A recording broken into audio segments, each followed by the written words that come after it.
নমস্কার বন্ধুরা, সুদীপ্তার সংসারে সবাইকে স্বাগত। আজ আমি একটা চটপটা রেসিপি শেয়ার করব। এর জন্য নিয়ে নিয়েছি এখানে 2টি পাতা 1টি কুড়ি। হ্যাঁ, এগুলো চা পাতা, একদম কচি চা পাতা নিয়ে নিতে হবে। আর একটা রসুনের কোয়া নিয়েছি এখানে, পেঁয়াজ কুচো, কাঁচা পাকা লঙ্কা, নুন, রসুনটা কিন্তু একটু পুড়িয়ে নিয়েছি। এবার পাতাগুলো ভালো করে রগড়ে নিয়েছি।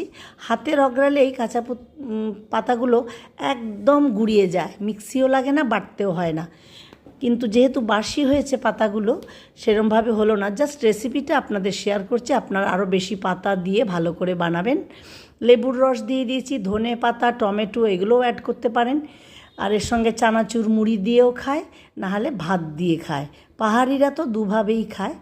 আপনারা এইভাবে চা পাতা কখনো সুযোগ সময় হলে ভর্তা করে খেয়ে দেখবেন, দারুণ লাগবে। ভালো থাকুন, নমস্কার।